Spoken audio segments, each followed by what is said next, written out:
Hi there, my name is John Kowalchuk and welcome to my YouTube channel. Here you can follow along for the adventures at Kowalchuk Farms. I'd like to start out just to tell you a little bit about myself and my farm. My name is John and my farm is Kowalchuk Farms. I'm on social media as Kowalchuk Farms on Twitter, TikTok, Instagram, and Facebook, and now I'm going to try out some YouTube videos. We'll see how this goes. But anyways, I'm a grain farmer and I grow wheat, barley, peas, canola, and some lentils and yellow peas. So today I'm going to be loading out some yellow peas out of one of these bins, and I thought, well, I'll do some videos of that and maybe share kind of what goes on in my day-to-days at the farm, and hopefully you guys will follow along. The yard has gone over some pretty major changes over the last 30 years. About the only thing that is here from the original farm site when my dad purchased the place was the old barn. It was built in 1919, and it's still not in too bad a shape, but sure could use some work, but it would be a lot of money to fix it up, so we're just kind of letting it sit there, and I don't think I'll ever tear it down unless it falls down, so still in decent shape. So when I first started to take over the farm back in the 90s, this was not a level yard. There was a huge hill right here, almost the height of that hopper bin. So the first thing we did was tore down a bunch of old wood bins and got a cat in here and leveled out the yard.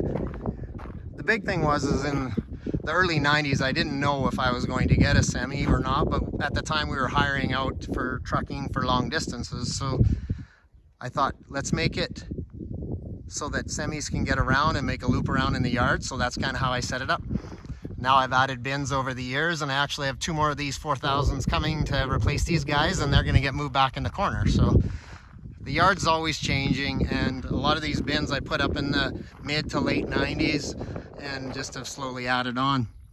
It's kind of an ongoing project, and this yard looks nothing like it did back in the 1950s.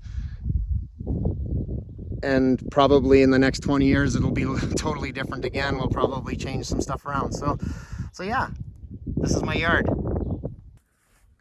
One thing, if you don't know me or know anything about my farm, I run a lot of older equipment. So it's not old equipment, but older. So I don't have a lot of new stuff around. So I like to have stuff that I can work on. I took ag mechanics at Olds College. So a lot of these pieces of equipment I can still do the majority of the work myself and not have to hire it out.